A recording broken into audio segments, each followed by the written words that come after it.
오늘 예수님이 부활 후 23일째 날이고 또 한 주간을 시작하는 복된 날입니다.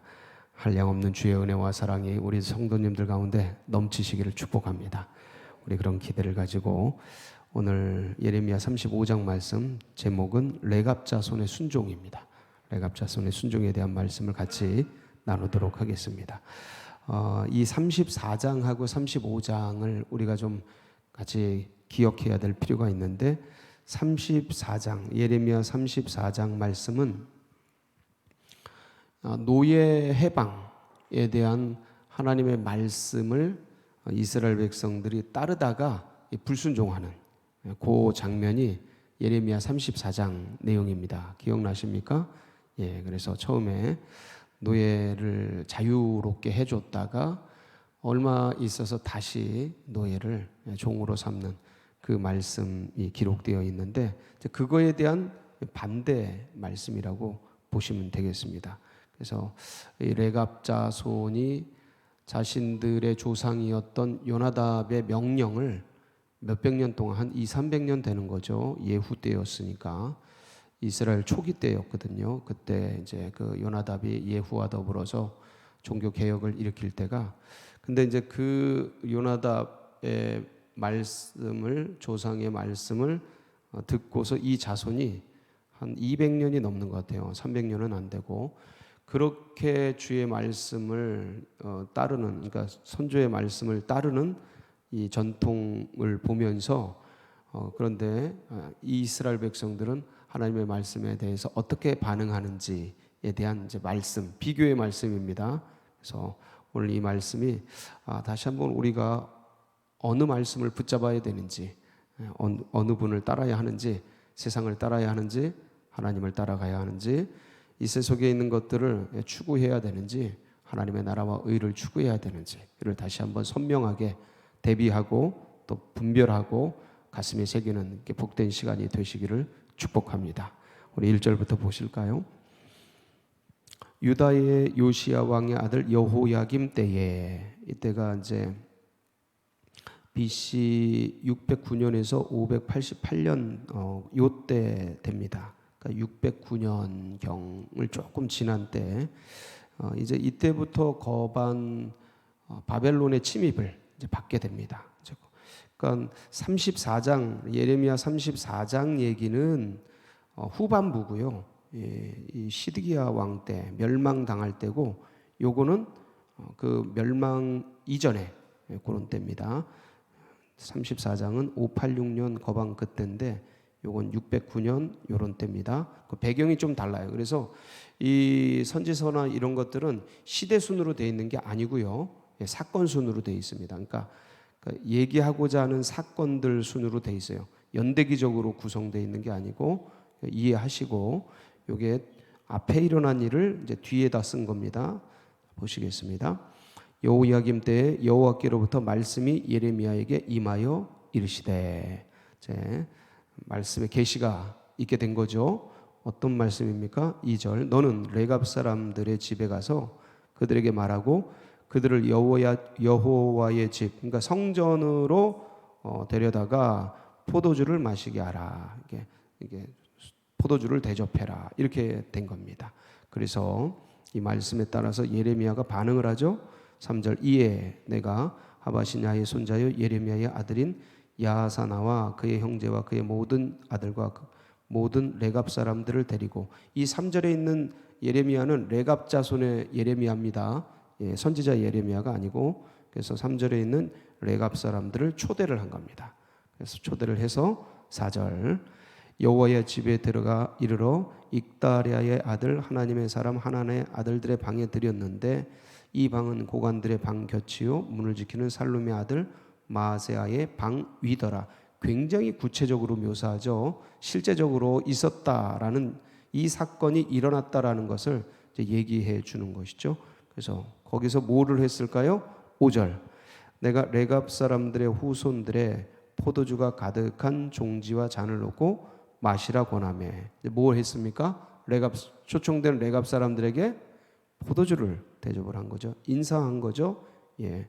자, 그런데 이때 6절 이게 예입니다. 예, 포도주를 잔을 주고 받는 게 예인데 6절 그들이 이르되 우리는 포도주를 마시지 아니하겠노라. 레갑의 아들 우리 선조 요나답이 우리에게 명령하여 이르기를 너희와 너희 자손은 영원히 포도주를 마시지 말며 해서 이제 자신 이 레갑 족속의 선조 중 한 명이었던 요나답이라는 이 사람이 이제 이런 걸 이제 명령한 건데 한 200~300년 전에 있었던 그 선조가 이런 명령을 내렸다. 그래서 우리는 그 유훈을 받들고 살고 있다. 그래서 우리는 포도주 안 먹는다. 이때 이 이스라엘에서 포도주는 예의고 또 축제에 쓰는 거고 이 사람들의 그 어떤 좋은 일, 행복한 일이 있을 때 늘 곁에 두고 이제 마시는 음식이 되겠습니다. 술 개념이 아니에요. 그래서 이 당시에 이들에게는 이 포도주는 정말 아주 생활 필수품 같은 거죠. 근데 그거 안 먹겠다는 거예요. 손을 안 대겠다라는 거예요. 근데 이제 뭐라고 요나답이 명령을 내렸냐면 영원히 포도주를 마시지 말며 7절 너희가 집도 짓지 말며 거주하지 말고 파종도 하지 말며 그다음 포도원을 소유하지도 말고 너희는 평생 동안 장막에 살아라. 그리하면 너희가 머물러 사는 땅에서 너희 생명이 길리라 하였으므로 이 라는 요런 유훈을 남긴 겁니다. 그래서 이제 8절 레갑 자손이 어떻게 살아왔어요? 우리가 레갑의 아들 우리 선조 요나답이 우리에게 명령한 모든 말을 순종하여 우리와 우리 아내와 자녀가 평생 동안 포도주를 마시지 아니하며 9절 살 집도 짓지 아니하며 포도원이나 밭이나 종자도 가지지 않고 10절 장막에 살면서 우리 선조 요나답이 우리에게 명령한 대로 다 지켜 행하였노라 하면서 그 유훈을 받들고 지금도 살아가고 있다. 그 명령을 지금도 따르고 있다. 이 얘기를 하는 겁니다. 요나답이 어떤 명령을 내렸어요? 영원히 포도주를 마시지 말아라. 이것은 어떤 면에서는 술이나 술일 수도 있고 이제 즐기는 거. 그러니까 금욕적인 삶에 대한 당부를 얘기를 한 거예요. 그러니까 즐기고 먹고 마시고 이런 것들 살아가는데 얼마나 행복합니까? 그런 것들에 대해서 이제 금욕하고 절제할 것에 대해서 얘기했고, 그다음에 집도 짓지 말며 거주에 대한 문제인데 어디인가에 정착하지 말아라라는 거예요. 근데 이게 이제 월세 살고 전세 사신 분들은 알겠지만 정말 이게 어딘가에 정착되지 않고 계속 옮겨져야 된다라는 거는 생활에 굉장히 좀 뭐라 그럴까 이렇게 안정된 것을 떨어뜨립니다. 그러니까 그런 정착 생활을 하지 말라라는 거예요. 거기다가 안정감을 거기다 두지 말라라는 거예요. 안정된 삶을 추구하지 말라라는 거예요. 이거 굉장히 어렵습니다, 이거. 왜냐하면 사람들은 모름지기 살아가면서 어딘가에 정착하고 안정되고 거기에 뿌리를 내리고 그렇게 살아가려고 하지 의도적으로 옮겨 다니고 이렇게 하려고 하지 않습니다. 근데 이 레갑 자손은 요나답이 이런 명령 내렸다고 그렇게 사는 거예요.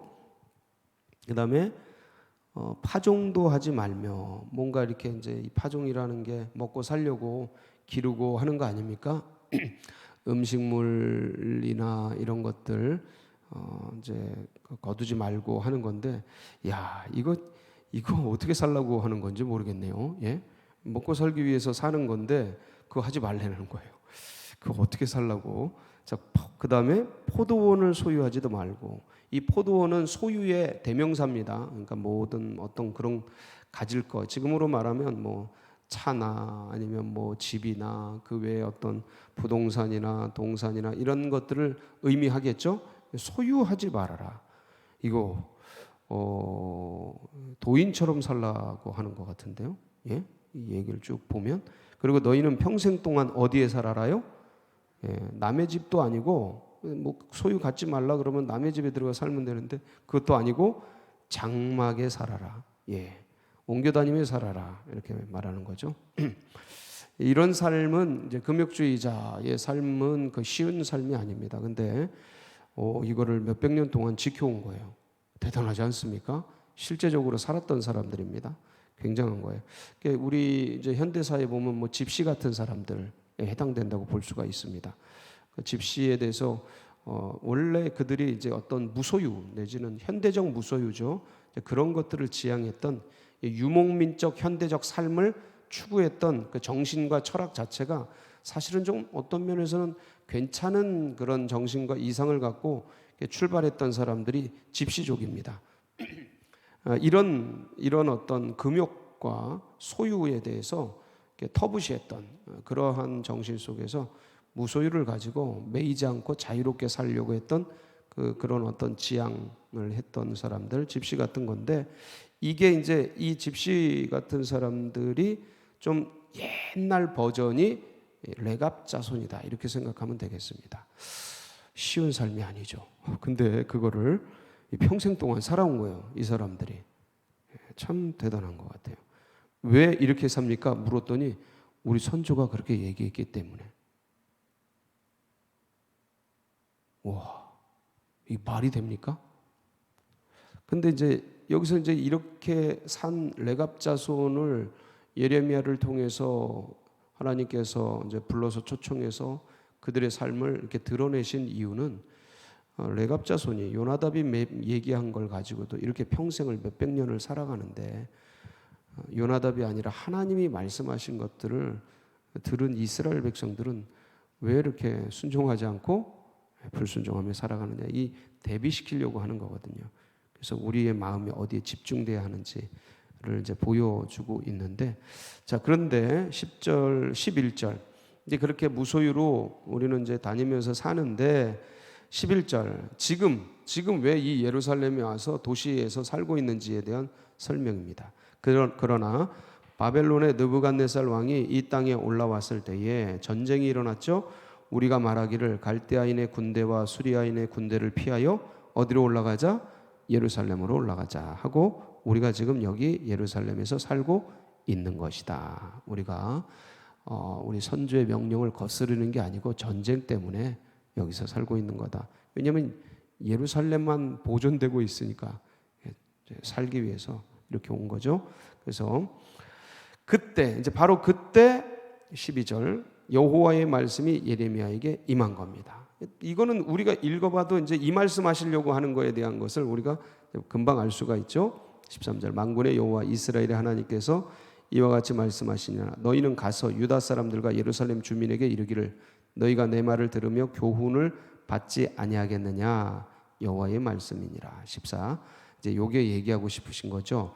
레갑의 아들 요나답이 그의 자손에게 포도주를 마시지 말라 한 그 명령은 실행되고 있도다. 그들은 그 선주의 명령을 순종하여 오늘까지 마시지 아니하거늘 내가 너희에게 말하고 끊임없이 말하여도 너희는 내게 순종하지 아니하도다.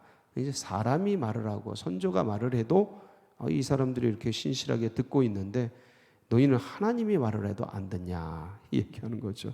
그래서 15절 어떻게 말씀하셨습니까? 내가 내 종 모든 선지자를 너희에게 보내고 끊임없이 보내며 이르기를 너희는 이제 각기 악한 길에서 돌이켜 행위를 고치고 다른 신을 따라 그를 섬기지 말라. 그리하면 너희는 내가 너희와 너희 선조에게 준 이 땅에 살리라 하여도 너희가 귀를 기울이지 아니하며 내게 순종하지 아니하였느니라.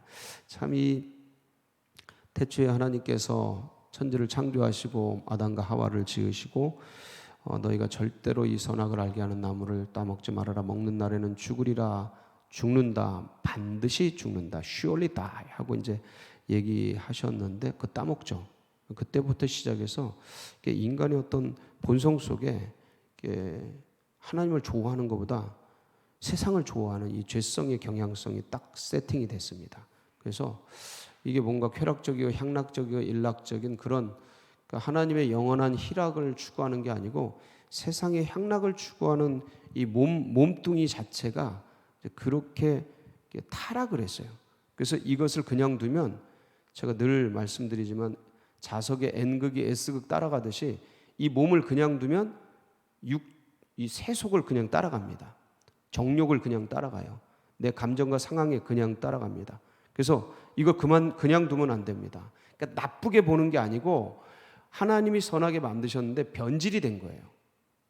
예, 아름답게 창조하셨는데 인간이 의도적으로 죄를 진 거예요. 그래서 변질이 됐는데 이 변질된 육을 가지고 용서는 받았지만 근원적으로 이 몸과 마음과 이 영혼이 우리의 인간의 이것들이 하나님보다 세상으로 향하는 그러한 것에 길들여져 있다. 애굽에서 나온 백성들이 출애굽은 했지만 무슨 일 생기면 계속 애굽으로 돌아가고 싶다.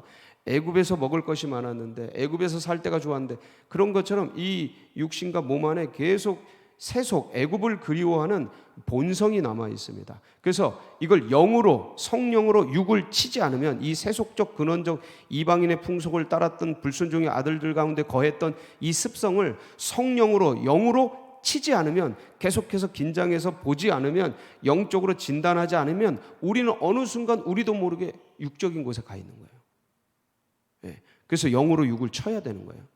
이거는 굉장히 선한 말씀입니다. 그래서 그냥 냅두면 나도 모르게 그냥 흘러가요. 그래서 일이 잘 될 때 조심하라는 말씀이 별일 없을 때 조심하라는 말씀이 나도 모르게 슬며시 거품이 일어나면서 하나님의 말씀과 하나님을 향한 신앙과 믿음이 흐릿해지고 가려지고 미세먼지 꺾인 것처럼 안 보이면서 우리는 본능적으로 육신이 따르기 좋아하는 육신의 소욕을 향해 흘러가 버려요. 그래서 본능적으로 그러니까 우리는 의지적으로 의도적으로 주님께 나와야 돼요. 새벽을 깨워야 돼요. 예배의 자리를 사수해야 돼요. 그래서 기도의 자리에 나가야 돼요. 의도적으로 의지적으로.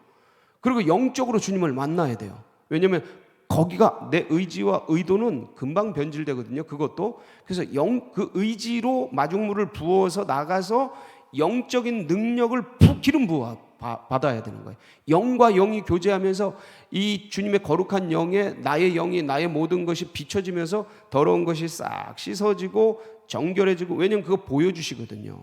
친절하신 주님께서 알려주셔요.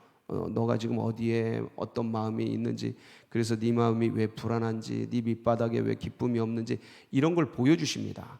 너 안에 인정욕구가 있구나, 이런 것들에 대해서 드러내 주셔요. 그거를 씻어내면서 기쁨이 회복되는 거예요. 그 세속적인 그것들을 씻어내면서 영혼의 맑은 이 유리구슬 같은 그 빛나는 마음들이 회복이 되는 거예요. 거기에 은혜가 있고 거기에 힘이 있고 거기에 인간의 원초적인 능력, 삶의 능력이 거기에 있는 거예요. 그래서 사람이 떡으로 사는 것이 아니라, 세상의 물질로 사는 것이 아니라 뭐로 산다고요? 하나님의 입에서 나오는 모든 말씀으로 사는. 이거 하나 가르치려고 40년간 이스라엘 백성들을 애굽 그 광야에서 돌리신 거예요. 이 노예 근성을 벗겨내고 사람이 뭐로 사는 존재인가를 알리기 위해서 이 노예 430년간 노예였던 이들을 40년간 광야를 돌리면서 그거를 가르친 거예요. 예, 이걸 벗겨낸 거예요. 눈을 띄운 거예요. 그러면서 인간이 무엇을 향해 무엇을 붙들고 어떻게 살아가야 하는지를 알려주신 거예요. 광야는 사람이 죽는 데죠. 근데 말씀 붙으니까 하나님이 먹이고 입히고 끝내 옷이 헤어지지 않고 이 신발이 닳지 않고 가나안 복지, 예, 영원한 행복의 땅으로 인도해 내시더라. 누가? 하나님께서. 그러니까 그분 붙든 백성은 안 될 것 같아도 된다라는 거예요. 광야의 길이 난다라는 거예요. 사막에 강이 흐른다라는 거예요. 홍해가 갈라진다라는 거죠. 이제 그렇게 하시는 그분이 너희 아버지시다. 그러니까 그분 말씀 따라라. 요 본질적인 얘기거든요. 그래서 여러분, 오늘도 이제 이 말씀 전체가 이제 그런 내용이기에 오늘도 정말 우리 속에서 내가 원하는 것, 내 감정이 원하는 것, 내 상황과 환경에 이렇게 따라가길 원하는 우리의 마음대로 우리를 둘 것이 아니라 성령으로 육신을 쳐서 나와는 죄와는 피 흘리기까지 싸워서 주 뜻을 추구하고. 여러분, 주 뜻이 뭐죠? 너희는 먼저 그의 나라와 그의 의를 구하라. 이 우선순위, 그러니까 나의 삶의 우선순위가 주님의 뜻 안에 있도록. 이게 잘 안 됩니다, 여러분. 예, 눈 뜨면서 그거 눈 뜨면서 유튜브 보지, 눈 뜨면서 딴 생각하지. 눈 뜨면서 이게 뭐 이러지. 눈 뜨면서 이게 레갑의 자손이 이렇게 훈련된 것처럼 우리도 훈련을 해야 돼요. 내 자신을 훈련해야 돼요. 내 자신이 좀 더 주님께 경건하고, 세월이 갈수록 육의 사람은 겉사람은 후패하지만 속사람은 조금 더 주님 닮아가고 조금 더 닮아가도록, 그래서 기도의 분량도, 그 말씀의 분량도, 깊이도, 인격의 깊이도 그냥 주님의 장성한 분량까지 어떻게든 따라가려고 몸부림치면서 그렇게 연말을 시키고 훈련을 시켜야 되는 거예요. 그냥 냅두면 세월이 간다고 이게 우리 안에 세팅되지 않아요. 세월이 가면서 점점 멀어져 갑니다. 주님께로부터. 바리새인, 서기관, 이 사두개인들이 그냥 된 게 아니에요. 그들도 처음에는 그 하나님의 말씀을 따라서 살려고 몸부림치던 사람들인데, 그게 익숙해지니까 그렇게 관료화되어지고 화석화되어지고 율법화되어진 거예요. 그러니까 기독교도 똑같아요. 원래 유대교가 원래 하나님의 말씀을 받았던 종교였잖아요. 그런데 폐해졌잖아요. 하나님의 말씀을 떠나서. 그게 이게 화석화된 거예요. 그러고 나서 이 카톨릭, 이제 이 뭐라고, 천주교라고 말하긴 그렇지만 원래 기독교, 원래 기독교, 로만 가톨릭이었죠. 원래 기독교가 하나님의 말씀을 예수 그리스도에 의해서 다시 받아가지고 복음을 가져왔잖아요. 근데 타락했잖아요. 그래서 하나님께서 개신교를 일으켰잖아요. 그 개신교가 500년 되면서 완전히 썩어 문드러졌잖아요, 지금. 그 제가 늘 얘기 드리는 거예요. 아니, 유대교, 카톨릭, 개신교가 이렇게 변질되면 주님께서 무슨 교를 일으키실지 모른다. 2000년 유대교, 1500년 카톨릭, 500년밖에 못 왔는데, 이거 이렇게 변질되면 안 된다. 그러니까 믿는다고 안심하면 안 되고, 늘 내가 주님과 교제하고 있는가. 주의 영이 나의 영과, 내가 진짜 주의 영이, 예수 그리스도가 나에게 기쁨인가? 이거 기쁨이 안 되면 나를 치는 거예요. 내가 어디가 문제인가? 왜 나의 영감이 뭐가 어디가 잘못되어 있길래 왜 이 기쁨이 사라졌는가? 찾아보면 세상에 만족하고 있어요. 습관화된 거예요, 신앙이. 제일 무서운 것 중에 하나입니다.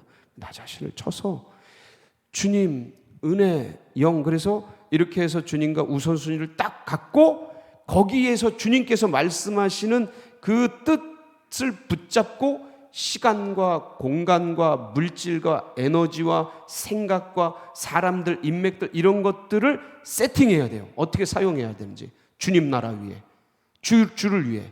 그래서 이걸 어떻게 효과적으로 이 땅에 하나님 나라가 오도록, 내 영혼 가운데 하나님의 인격이 임재하도록, 이 세상 가운데 하나님의 나라가 임하도록 어떻게 사용할 건가? 이때 머리가 좋아지는 거예요. 이때 여기서 전략적 사고가 일어나는 겁니다. 여기서 기획력이 일어나는 거예요. 창조력이 일어나는 거예요. 왜냐하면 내 힘과 내 능력은 이게 힘들거든요. 근데 주님께 이거를 하려고 주님이 맡겨주신 이 사명을 몸부림치면서 하려고 애쓸 때 거기서 놀라운 하늘의 지혜와 능력들이 임재하게 되는 거죠.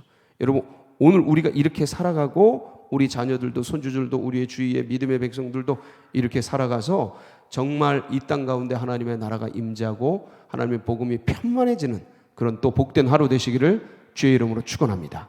같이 기도하시겠습니다.